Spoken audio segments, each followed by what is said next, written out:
Pediatricians have long warned, stop using baby powder not for the skin but for the lungs. Talc particles can linger in the air, and a newborn's tiny airway can be easily blocked, sometimes leading to emergency hospitalization. 7 powders still pose risks. 3 safer alternatives. Let's dive in. Number 7. Generic talc baby powders sold by small retailers. Walk into any independent pharmacy, dollar store, or discount retailer in America, and you will still find talc-based baby powder on the shelf, not from major brands. The large manufacturers have largely moved away from talc under legal and regulatory pressure. Instead, talc powders come from generic manufacturers, private label brands, and imported products with minimal U.S. market presence. These products are concerning for a specific reason beyond the talc itself. The Food and Drug Administration does not require mandatory asbestos testing for talc in cosmetic products. Major brands with legal exposure and significant research and development budgets often conduct voluntary testing and can demonstrate safety data when challenged in court.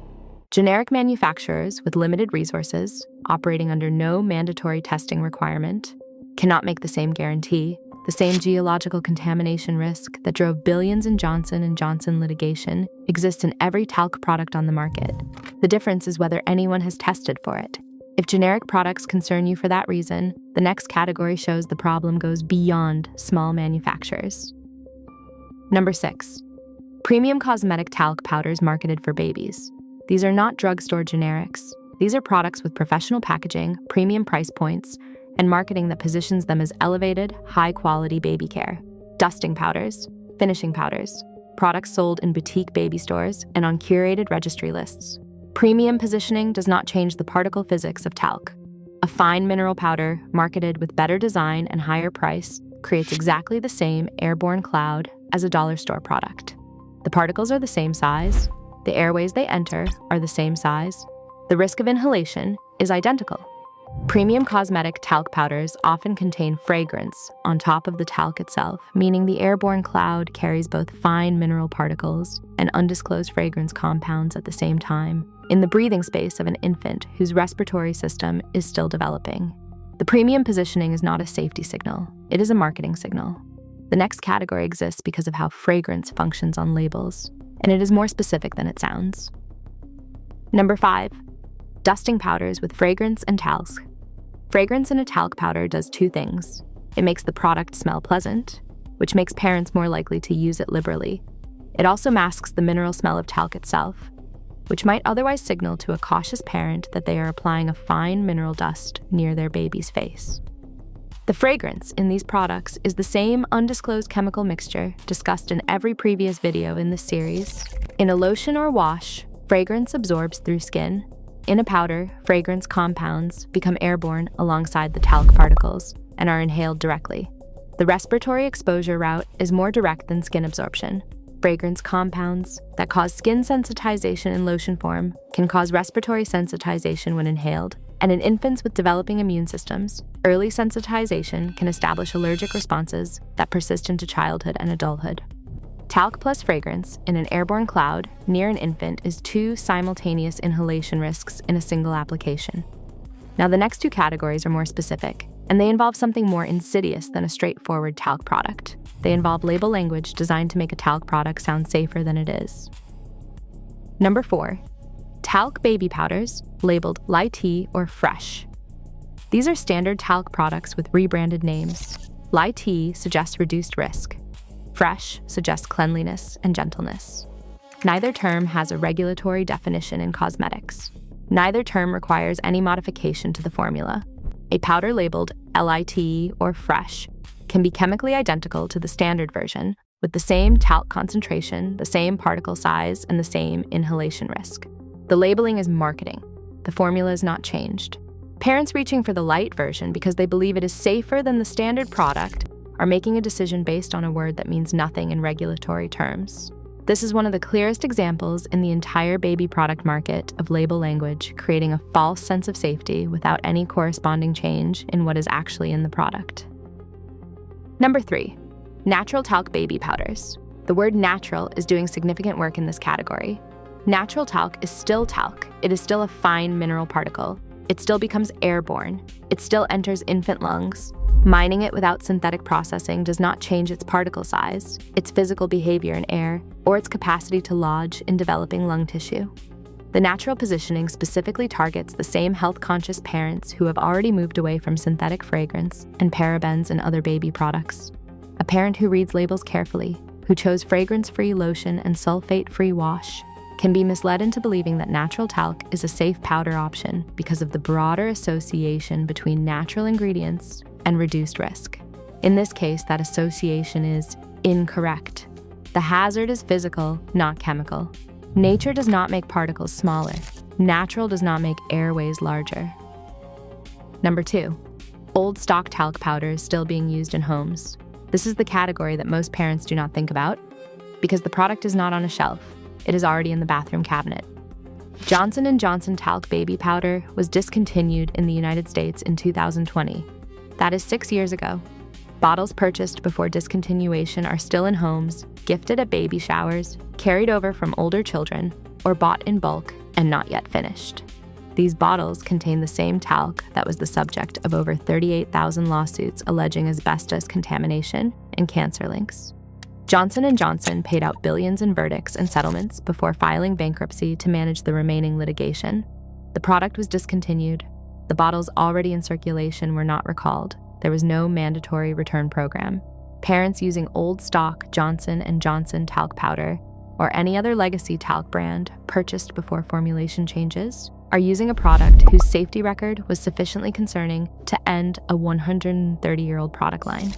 The risk did not expire when the product was discontinued. Number 1 is not a specific brand. It is the category that catches the most parents off guard because they already made the switch and believe they solved the problem. Number 1, cornstarch and baby powder applied incorrectly. Cornstarch baby powder is the recommended alternative to talc. Pediatricians suggest it. Clean baby product guides recommend it.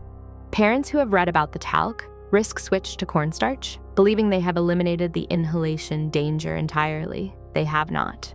Cornstarch particles are larger than talc particles and less likely to penetrate deeply into the lower airways. The inhalation risk is meaningfully lower, but it is not zero. When applied by shaking or puffing the powder near an infant's body, cornstarch still creates an airborne cloud.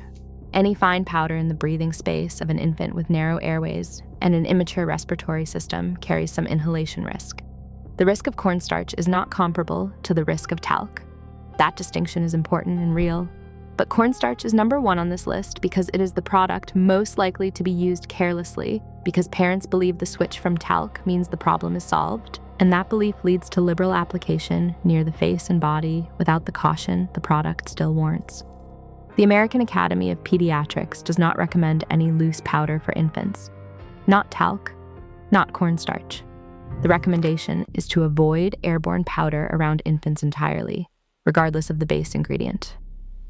There are 3 safer alternatives, and these actually surprised me when I found them because the best option is not even a powder at all. Let me show you what pediatricians actually recommend instead. Number 3, cornstarch-based baby powder applied correctly. With the application method above, hands first, never shaken near the face, cornstarch-based powder is meaningfully safer than talc. It has no asbestos contamination risk and no fine mineral particles. Its larger particle size reduces the potential for deep lung penetration. The physical difference between a cornstarch particle and a talc particle matters in a respiratory context.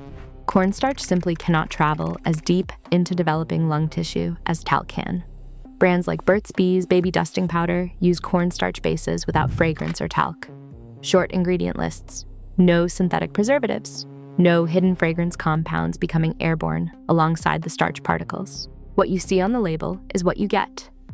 Still use with caution. Still keep the powder away from the face. Still apply to hands first, every single time, without exception. The application method is not optional guidance. It is the difference between a low-risk product and a no-risk product.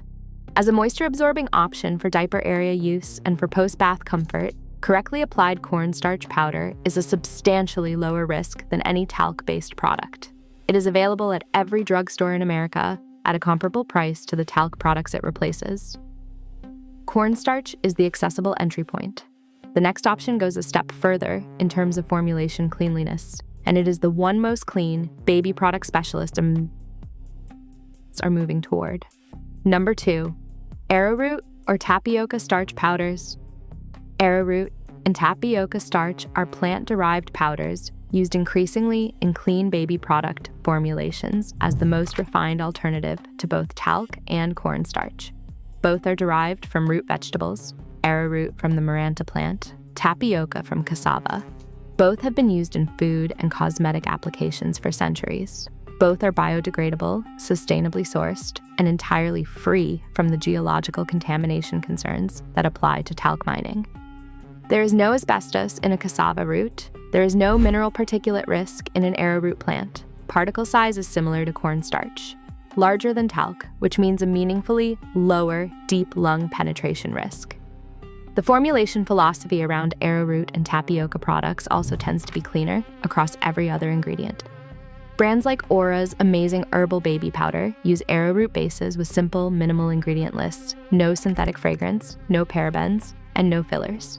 The products are typically made by smaller independent brands with transparent sourcing, companies that built their entire business around avoiding the ingredients that larger manufacturers are only now being pressured to remove. The same application rule applies without exception. Hands first, away from the face, never shaken or puffed directly near your baby's body. The inhalation risk of any fine powder is not zero, and that caution should be maintained regardless of the base ingredient. But as a category, arrowroot and tapioca starch represent the most thoughtfully formulated option in the powder space, combining the lower physical risk profile of non-mineral particles with the cleaner overall ingredient philosophy that every other video in the series has pointed toward. Number 1, the best, zinc oxide diaper cream instead of powder. The most significant recommendation in this entire video is to stop using powder for diaper area moisture management entirely and switch to a zinc oxide barrier cream instead. This eliminates the inhalation risk completely. No airborne particles, no powder cloud, no respiratory exposure of any kind. Zinc oxide is one of the most well-studied ingredients in infant skincare. It creates a physical barrier on the skin that protects against moisture, prevents rash, and supports skin barrier function. It is the active ingredient in the most widely recommended diaper rash creams, Decetin, Balmex, and Boudreaux's butt paste. It is accepted as safe by every major regulatory body internationally. For parents who use powder to manage diaper area moisture and prevent rash, which is the primary use for baby powder, zinc oxide cream does the same job more effectively, without any of the inhalation risk that comes with powder products, talc, or otherwise. Sources for everything in this video are linked in the description. The old bottle in your cabinet is not a keepsake, it is a risk. Throw it out.